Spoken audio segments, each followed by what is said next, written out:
everyone, I'm Michelle Beadle for NHD and welcome to Cathedrals of the Game, the show that brings you the entire baseball experience like you've never seen it before. Today, we're in the Show Me State, right here in Missouri, St. Louis to be exact. And what we're about to show you is the ballpark, the fans, and the atmosphere of what many consider to be the best baseball city in the world. Behind me is Busch Memorial Stadium, home to the Cardinals since 1966 and brainchild of then Cardinals owner August Busch Jr. Mr. Busch believed that building a downtown stadium would revitalize this area of the city. But before we show you St. Louis itself, what do you say we head inside and check out the nest the Cardinals call home?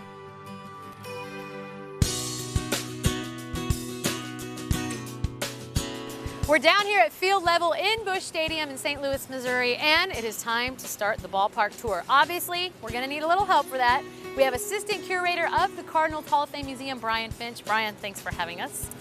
Glad you're here. Well, you are in charge of teaching us a lot of things today, so are you ready? I am ready. All right, tell me, first of all, about this park. A lot of folks refer to this type of stadium as a cookie cutter stadium because it's round. But part of that round architecture is that it has no poles or no support beams, so there's no obstructed views here in the ballpark. Every seat gets a great view.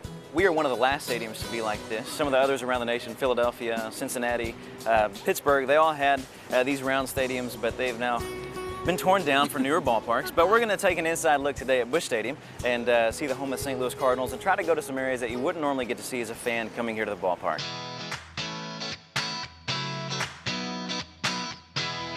Brian, we are sitting on these bizarre raised benches in the dugout that I have never seen before. We are in the dugout. These are actually benches that, according to some sources here in the ballpark, our manager Tony La Russa asked to be put in just to give his players a little bit different view of the action, possibly to stay more focused on the game. But our dugout is pretty deep, and so if you sit on the back wall, you know, it's kind of hard to stay focused. So a lot of the players would flip the opposite way that we're sitting now and put their heads right up on this rail behind us and watch the ball game.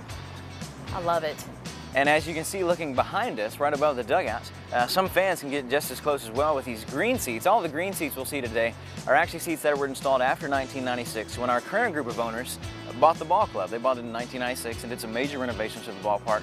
And one of the things they really wanted to do was bring fans closer to the game. Even closer. And take out some of the foul territory. So again, that's what all the green seats show.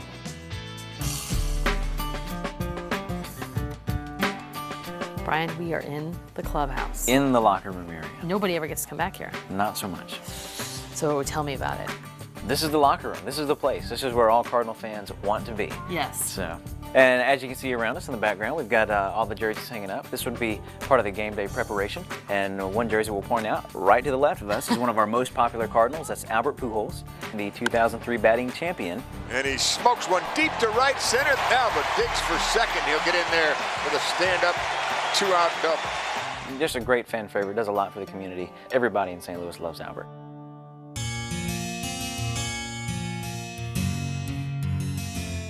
Michelle, one locker that is very important to all Cardinal fans, especially the guys on the team here, this is Darryl Kyle's locker. In June of 2002, he passed away, and to honor Darryl Kyle in his memory, because many of the players that are still here played with him, he was very well respected among his teammates and his peers. So this is a very important place for all Cardinal fans and players to know about as they can reminisce on one of our great players that played here recently. So they keep this as a memorial? Yes, and it will stay this way. Very nice. This obviously is completely different than anything else in this room. Tell us about it. This locker is a little bit different. It's actually a locker from Sportsman's Park, or also known as Busch Memorial Stadium. That's the ball field where the Cardinals played before they moved here to this Busch Stadium. This is actually some of Stan Musial's equipment here in the locker. 3-time Most Valuable Player and 24-time All-Star for the St. Louis Cardinals, Stan, the man, Musial. Wow, the actual locker. That's very neat. This is it, and his actual game uniform, the cleats, socks, warm-up jacket, hat, glove, the whole bit. Anytime one of our current ball players comes in here and they look over here, they see history right away with one of our greatest Cardinals of all time.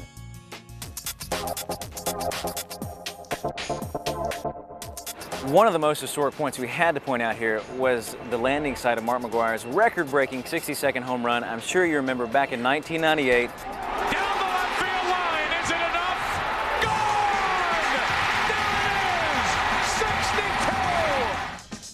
You can see our white disc in red, it says 62.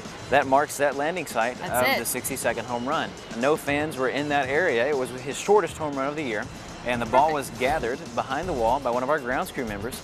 I was out in left field, and right when I saw it, I just scrambled for it, and I just happened to be at the right place at the right time. I didn't even really look at it. I mean, I just picked it up and shoved it right in my pocket, and my hands went completely numb.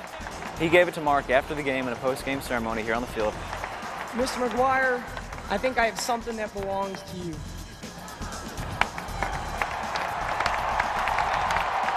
And then the Cardinals gave Mark a 1962 Cardinal red Corvette, just as a gift to say, thanks for what you've done and all the excitement you've brought to St. Louis. It has been historic, something that we'll never forget. And then we ought to point out, he ended the season with 70 home runs. Number 70! Home run number 70 went just above 62, above the advertisements out there. That is actually a suite, so they changed the name. It's now Suite 70. And they name it the suite that Big Mac built. And lo and behold, it holds 70 people. Oh, perfect. So you could get that for your birthday, anniversary, anything like that. You can come out with all your buddies and sit in Suite 70. That's perfect. What do you say we go take a look? Definitely. Let's go. All right, Brian, the view from up here is absolutely great. Well, that's because we're in Suite 70, one of the best views here at Busch Stadium. It's got a real Mark McGuire theme. Obviously, there's a big picture right behind us.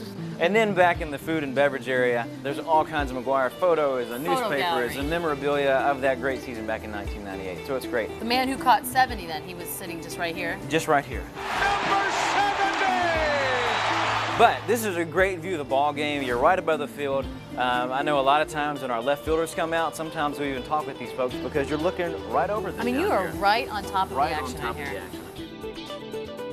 Is this the visitor's bullpen? This would be the visitor's bullpen, the left field bullpen, so you get the first glimpse of the pitchers warming up. Yep, you're within heckling distance. That's right, an up-close view once again. Brian, thank you so much. This has been a great tour. Come back for some more Cardinal baseball. We shall. All right. Don't go away, we're off to explore the city, starting with the world-famous Arch, and of course, the history of baseball in St. Louis.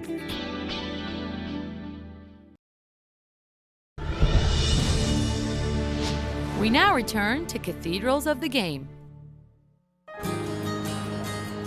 Hi everybody, Michelle Beadle back here at Busch Stadium in St. Louis, Missouri. When this stadium opened in 1966, this entire downtown area underwent a renaissance. Shops, offices, restaurants, everybody wanted to be near the ballpark, including the International Bowling Hall of Fame and Museum right over there. The Bowling Hall of Fame shares space with the Cardinals Hall of Fame. That's a lot of strikes in one place. Of course, the Cardinals have quite a history, from the Gas House Gang. So let's put some gas in the Gas House Gang. To Stan the Man Musial. I wanted to guard the plate and the strike zone, so I crouched over it somewhat. To the incredible Hall of Fame pitcher, Bob Gibson. And that's 3,000 for Bob Gibson. And of course, the Wizard of Oz, Ozzie Smith. All of these great Cardinals are forever a part of St. Louis baseball history. It's a legacy that can be traced back to where it all began, Sportsman's Park. Right now we're standing at the site of the old Sportsman's Park. To help us and share some knowledge is local freelance writer and baseball historian Joan Thomas. Joan, thanks for helping us out today. Hi. Share a little bit about the park itself, Old Sportsman's Park. The history goes back so far. They played Major League Baseball here as early as 1875, right about where we're standing here. Really? From 1920 until 1954, there were two Major League clubs that played on this property. American League Browns and the Cardinals played here. That means some of the greatest ball players that ever lived played here where we're standing. I see World Series played here in a lot of years. How many? Well, in modern times, 10. One World Series actually was an all St. Louis World Series. That was in 1944. The St. Louis Cardinals beat the Browns in 6 games, and they called it the Streetcar Series. And Stan Musial played his entire career in this park. Of course, everybody knows about Stan the Man. Stan swings. It's a long drive deep into right center field. Going. It is gone. Up in there for a home run. Bob Gibson played his entire career for the Cardinals. Many people still around today remember seeing him as a rookie. The last game that was played here, they had a ceremony where a helicopter came and took home plate down to Busch Stadium. The former site of Sportsman's Park now provides opportunities for the children of St. Louis. Right now I'm joined by Flint Fowler, general manager here at the Herbert Hoover Boys and Girls Club. Cardinals used to play here, and now you guys have a great relationship with the Cardinals. That's right. This was the home of Sportsman's Park, where the Cardinals and the St. Louis Browns once played. And when they decided to move downtown to build a new stadium, they gave the land over to build the Boys Club at that time. And since 1993, we've been a Boys and Girls Club. Whatever a child wants to do, they can do in the club. We have swimming, we have homework assistance, we have tutoring, we have a computer lab, we have a full-service dental clinic, we have a vision clinic, we have dance classes. What kinds of things do you guys do together? A wonderful relationship with the Cardinals. But that's good. I haven't seen you, man, in a while. Provide tickets, they read to them, they sign autographs, they get a chance to learn what it's like to be a professional athlete and what it takes to be successful not only in sports, but in life in general. I hear the next big project for you guys is to build a baseball field. That's correct. What's Sportsman's Park without a baseball field? You need a place for the kids to practice their craft. So there's a ton of vacant lots around here, and we would hope to help improve the neighborhood by building a ball field. Major League catchers Yogi Berra and Joe Garagiola were born on St. Louis ball fields. You never know who will be next. There really is a rich history of baseball in St. Louis, and it can be found in many places. We're here at St. Peter's Cemetery, and behind us is a very special memorial. Joan, why don't you tell us a little bit about it? This is a memorial to James Cool Papa Bell. He's a local legend and actually a national hero. He played for the National Negro League St. Louis Stars in the 20s, at a time when an African-American player couldn't play in the major leagues. His swiftness is just legendary. How fast was he? Just ask fellow Negro League star Buck O'Neil. When Cool made the first step, he's just as fast as he was ever going to be. He scored from first on the bunt. He was quick as anyone I'd ever seen. Finally, at the end of his baseball career, he managed the B team for the Kansas City Monarchs, and he mentored such notable players as Elston Howard and Ernie Banks. So his contribution to baseball was really great. It's wonderful that he finally got his credit and is inducted into the Hall of Fame in 1974. Of course, you can't spend a day in St. Louis without paying a visit to the Mississippi River, and there's no better way to experience it than on a riverboat. Tell me a little bit of what everything up here does. I'm always looking at gadgets. These are each main, so the boat's got 2 engines, and I can control each main from here just by throttles. Okay, this is the horn, I take golly, it. Everybody wants to yeah, sound the horn. You want to see them jump, you can just, everybody, go ahead, just pull down real quick. Really? Oh yeah. 1, 2. That might be the most fun I've had since I've been in St. Louis. The land that the arch sets on was set aside in 1935 by President Roosevelt. This was to be developed into a park commemorating St. Louis as the gateway to the West.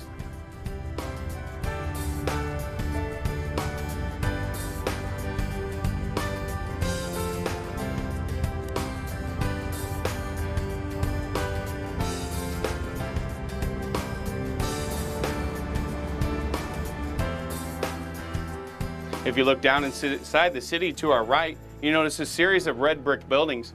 Now, if you look on top of one of those red brick buildings, you may see the word Budweiser spelt out.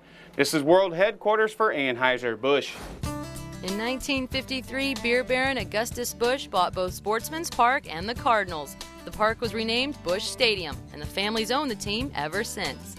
We're delighted to be the owners of the Cardinals, and we're going to try to give the fans everywhere the finest baseball that is known in the United States. But if birds are symbols of the Busch family, so are horses, Clydesdales to be exact.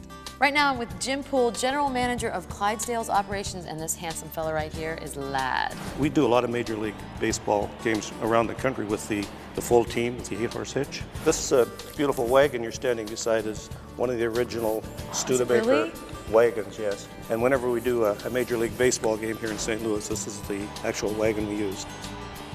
How much does Lad weigh? He weighs 2,190 pounds. This is a size 10 shoe. It's 10 inches across, and it weighs 5.5 pounds. In St. Louis, we used to go on the field, but since they got the natural turf in there, then we have to do it on the outside, because as you can see with the big shoes, the horses could damage the turf a little bit. This is all really cool stuff, but we've got to head back to Busch Stadium for tonight's game. And I have a feeling it's going to be a really good one, so stay tuned.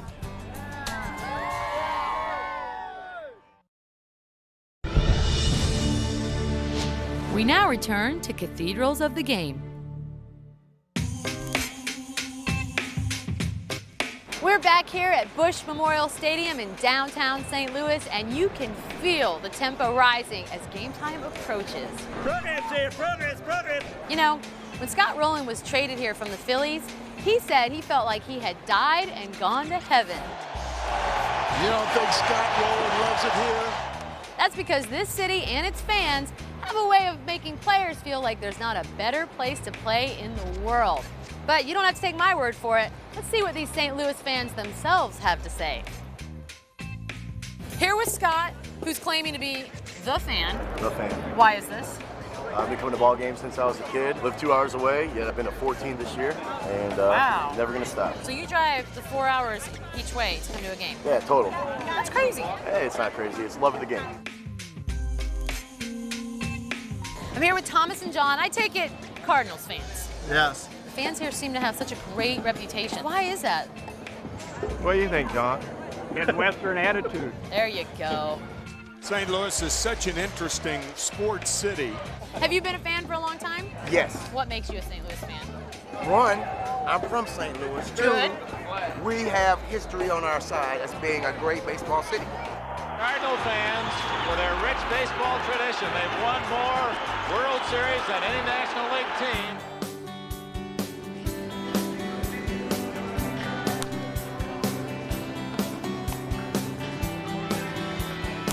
All right, Reggie, you've got to tell everybody why you think St. Louis is the best baseball city in the world. Whoa, best baseball city in the world. Well, I got to give props to our fans. They love their baseball here. If you're going to have a cathedral of baseball, you have to have a smart congregation. This is a smart congregation. They know what they're looking for. Cardinal fans expressing their appreciation. I'm here with Bob Costas, a man who knows a thing or two about baseball, and we've been talking about why this stadium, this ballpark, is such a great place for fans and the team. Well, I think it starts with the St. Louis fans themselves. St. Louis's version of the Red Sea. As someone put it once, the combination of passion and civility here is unmatched. You may have some places that are as passionate, but here is a place where they give Ken Griffey Jr. an extended standing ovation if he hits his 500th home run. There it goes. This ball is history. 500 for Griffey. And what an ovation they give him here in St. Louis. And the great baseball fans of St. Louis celebrate along with Ken Griffey Jr. Whenever they have polls of opposing players, what's the best baseball town to visit? St. Louis almost always comes out on top, so I think that's a big part of it. Whether it's honoring a milestone by a visiting superstar or cheering on a hometown hero, St. Louis fans just might be the best in the game. As Scott Rowland said, it's a slice of baseball heaven.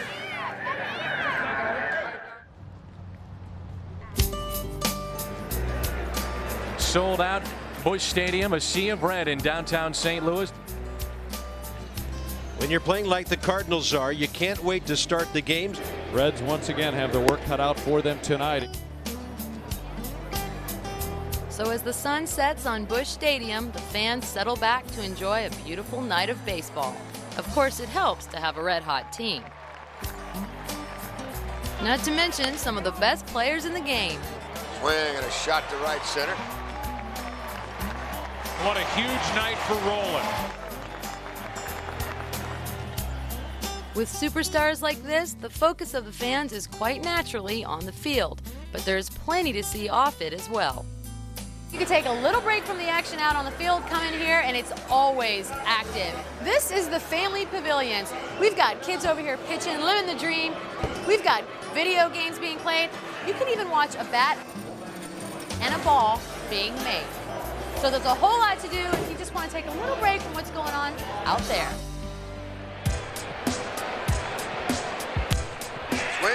drills it into center field. Womack's going to try to go to third, and he will make it. Cardinals have him on the corners with 1 out. In baseball, they call third base the hot corner, but it's not the only one in Busch Stadium. Right now, I'm in the hot corner, the food court here at the stadium, and it wouldn't be a ball game unless we got to eat. So, St. Louis is known for toasted ravioli. I've got myself a few, and I'll head back in to catch some baseball action. Fly ball into left center. Womack tags. That's going to drive home the run. Busch Stadium is such a great place to watch a game that fans come from all over the Midwest. They're coming from Chicago to see a Cardinal game. I think that's great. We're getting ready. Yeah. And on this night, they get to see a late-inning thriller. Bottom of the 9th rolls in. Cincinnati leads it. This crowd is into it. They're standing. Womack, slow roller. Game is tied! And what a night this is. It's a good game because the Cardinals are going to win.